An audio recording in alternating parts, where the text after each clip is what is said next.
అందరికీ నమస్కారం. నా పేరు తుంపర్తి పరమేష్. అంటే కేంద్ర ప్రభుత్వాలు రాష్ట్ర ప్రభుత్వాలు సంయుక్తంగా నిర్వహించినటువంటి లాక్డౌన్ సిస్టంలో అయితే మాత్రం ప్రజలు విజయవంతంగా కరోనాని తరిమి కొట్టడంలో విజయవంతమైనాము. ఎప్పుడైతే విచక్షణ అధికారాలు రాష్ట్ర ప్రభుత్వానికి అప్పచెప్పిందో కేంద్ర ప్రభుత్వం, అక్కడి నుంచినే మన పతనం మొదలైందని మేము భావిస్తూ ఉన్నాం. ఎందుకంటే విచక్షణ అధికారాలతో ఆ రాష్ట్ర ఆదాయాలు పెంచుకునే మార్గంలో వీళ్ళు అవలంబించినటువంటి విధానాల వల్ల ప్రజా ఆరోగ్యాన్ని నిర్లక్ష్యం చేసి కేవలం ప్రభుత్వ ఆదాయాల మీద మార్గాలు పెట్టడం వల్ల కరోనాను ఉధృతం చేసే పరిస్థితి అయింది. ఇందులో భాగంగానే మొట్టమొదటి కామర్స్ పేరిట మీరు ఆదాయాలు తెచ్చుకునే మార్గాలు పెంచుకోమని కేంద్ర ప్రభుత్వం చెప్తే వీళ్ళు వైన్ షాపులు ఓపెన్ చేయడం వల్లనే ప్రధాన కారణంగా మేము భావిస్తూ ఉన్నాము. అందులో భాగంగా ధర్మవరం పట్టణంలో ఒక వారం రోజుల పాటు లాక్డౌన్ ప్రకటించారు. 3 నెలల పాటు కర్ఫ్యూలో ఉన్నప్పుడు కూడా అంటే curfew is nothing but care.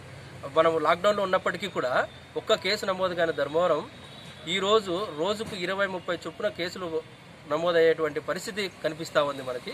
ఇది కేవలము ప్రజాప్రతినిధులతో సాన్నిహిత్యంగా ఉన్నటువంటి వ్యక్తుల ద్వారానే ఎక్కువ వ్యాప్తి చెందుతూ ఉందనేది ప్రగాఢమైనటువంటి ఆరోపణ.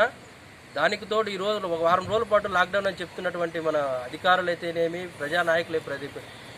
ప్రతిపక్ష ప్రజానాయకులు అయితేనేమి, వారం రోజుల పాటు లాక్డౌన్ అయిన తర్వాత సంపూర్ణ లాక్డౌన్ చేసి కరోనాను కంట్రోల్ చేసుకునేటువంటి పరిస్థితుల్లో వైన్ షాప్లు ఓపెన్ చేస్తున్నారు, ఆర్టీసీ బస్సులు నడుపుతూ ఉన్నారు, హోటల్స్ మెయింటైన్ చేస్తూ ఉన్నారు.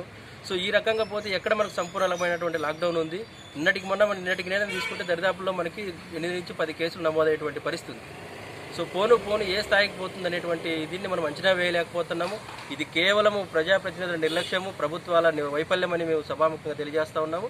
అంతేకాకుండా దీన్ని మనం అందరినీ కంట్రోల్గా ఉండాలని చెప్పారంటే మొట్టమొదటిగా మద్యం షాపులు క్లోజ్ చేయాలా, ఆర్టీసీ బస్సులు కూడా నిలబెట్టాలా.